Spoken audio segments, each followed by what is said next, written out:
আপোনালোকৰ মাধ্যমেৰে অসমবাসীৰ ৰাইজলৈ ৰঙালী বিহুৰ হিয়া ভৰা ওলগ যাচিছোঁ। জ্যেষ্ঠসকললৈ সেৱা নিবেদিছোঁ, সমনীয়া কনিষ্ঠসকললৈ বহাগৰ শুভাশা আৰু সদৌতিৰে আশীৰ্বাদ বিচাৰিছোঁ ছাত্ৰ সন্থাৰ সংগ্ৰামখনৰ কাৰণে।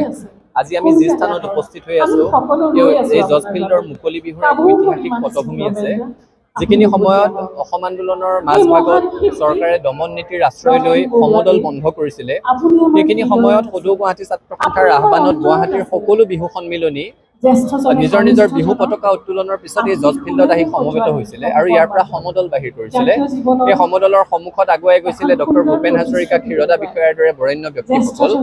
আৰু অসম আন্দোলনৰ সময়ত সমদল হিচাপে আৰম্ভ হোৱা সেই বিহুখনি আন্দোলনৰ পৰিসমাপ্তিত মুকলি বিহুৰ ৰূপ ল'লে। তাৰ পিছৰ পৰা ধাৰাবাহিকভাৱে আয়োজন হৈ আছে আৰু আজিৰ দিনটোত ৩০ গৰাকীতকৈও অধিক অসম সন্তান যি ৰাষ্ট্ৰীয় পৰ্যায়ত বিভিন্ন সন্মান বঁটা লাভ কৰি আমালৈ গৌৰৱ কঢ়িয়াই আনিছে, তেখেতসকলক সম্বৰ্ধনা জ্ঞাপন কৰা হ'ব। আৰু এই বছৰটোত আমাৰ মাজৰ পৰা হেৰাই যোৱা সাংস্কৃতিক জগতৰ পুৰোধা কেইবাগৰাকীও ব্যক্তিৰ স্মৰণত শ্ৰদ্ধাঞ্জলি অনুষ্ঠানৰ আয়োজন কৰা হ'ব। লগতে আমাৰ অসমৰ চহকী লোকাচাৰ লোককৃষ্টিৰ ইয়াত পৰিৱেশন কৰা হয়। কেৱল গুৱাহাটীৰেই নহয়, সমগ্ৰ অসমৰ মানুহেই বিহুখনি উপভোগ কৰিবলৈ আশাৰে বাট চাই থাকে।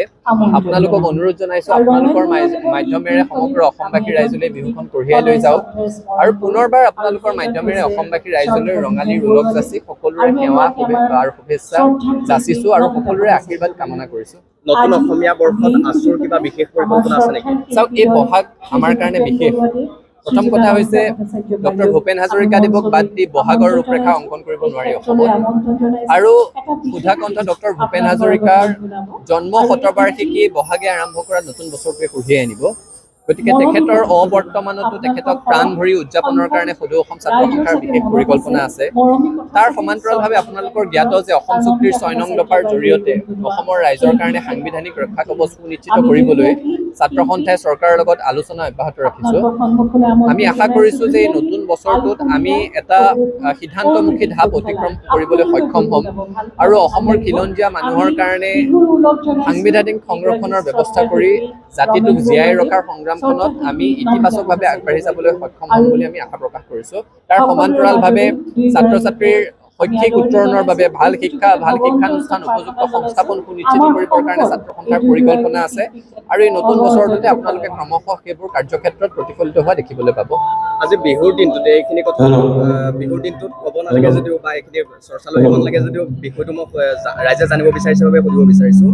এসপ্তাহৰ ভিতৰতে দুগৰাকীকৈ আছু নেতা প্ৰহাৰ কৰা হৈছে আৰু এই সন্দৰ্ভত কালিৰ দিনটোত অসম জাতীয় পৰিষদে আহ্বান জনাইছে যে কিয় এনেকৈ আছুৰ নেতাৰ ওপৰত, আছুৰ কৰ্মকৰ্তাৰ ওপৰত সঘনাই আক্ৰমণ হৈ আছে, সেই বিষয়টো আছুৱে অনুধাৱন কৰক আৰু আত্মমন্থন কৰক বুলি কৈছে। কিবা ক'ব নেকি?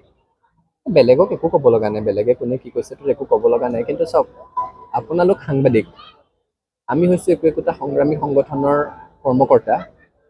সাংবাদিকসকল, কৰ্মকৰ্তা, আমাৰ সংগ্ৰামী সংগঠনৰ কৰ্মকৰ্তাসকল, আমাক প্ৰশাসনে যিমান দমন চলাব, প্ৰশাসনৰ দ্বাৰা বা চৰকাৰৰ দ্বাৰা উৎসাহিত হোৱা অপশক্তিয়ে আমাক যিমান অত্যাচাৰ কৰিব, দমন কৰিব, সেইবোৰ আমাৰ কান্ধত বাঢ়ি অহা একোটা তাৰকাৰ দৰে।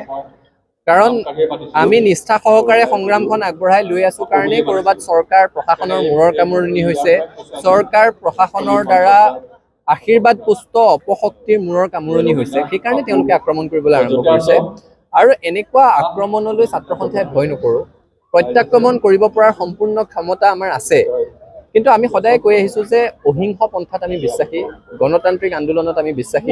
আমাৰ সৰলতাক কোনোবাই দুৰ্বলতা বুলি যদি ভাবি আছে, মূৰ্খৰ সৰগত বাস কৰি আছে। আত্মমন্থনৰ প্ৰয়োজন সেইসকলকে আছে যিসকলে এই ধৰণেৰে সাগৰক জোকাবলৈ চেষ্টা কৰি আছে। সাগৰত শিলগুটি দলিয়াই থাকি লাভ নাই। যদি চুনামীৰ সৃষ্টি কৰিব লগা হয়, এই ধৰণৰ ষড়যন্ত্ৰ কৰি থকাসমূহ উঠি ভাহি নেফানেফ হৈ যাব, সেই কথা কথা। মই এইখিনিতে এটা কথা ক'ম, আমাৰ এইখিনিতে হাইস্কুল যি শিক্ষান্ত পৰীক্ষাৰ ফলাফল ওলালে পূৰ্বতকৈ যথেষ্ট বেয়া। এবাৰ হাইস্কুল শিক্ষান্ত পৰীক্ষা পূৰ্বতকৈ যথেষ্ট কম হোৱা দেখা গ'ল। এই বিষয়ে কি ক'ব আপুনি? চিন্তনীয়, কাৰণ ৰাজ্যিক বোৰ্ড আৰু মাতৃভাষা মাধ্যমৰ বিশ্বাসযোগ্যতা নোহোৱা কৰিবলৈ পৰিকল্পিত ষড়যন্ত্ৰ এটা চলিছে নেকি, আমাৰ সেইটো সদায় সন্দেহ আছিলে।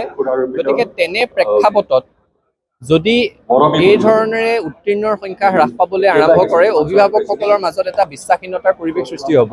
গতিকে চৰকাৰৰ শিক্ষা বিভাগ আৰু এটা জাতীয় অনুষ্ঠান হিচাপে শিক্ষা পৰিষদে বিষয়টোৰ চিন্তন মন্থন কৰ্ষণ কৰিব লাগে। নতুন চাম যুৱক যুৱতী এতিয়া যিসকলে পঢ়া শুনা কৰি আছে তেখেতসকলে এটা ধাপ পাৰ হৈ গ'ল, কিন্তু যিসকল কণ শিশু শিক্ষা জীৱন আৰম্ভ কৰিবলৈ বিচাৰিছে তেওঁলোকৰ অভিভাৱকসকলে সিদ্ধান্ত লয় তেওঁলোক ক'ত পঢ়িব।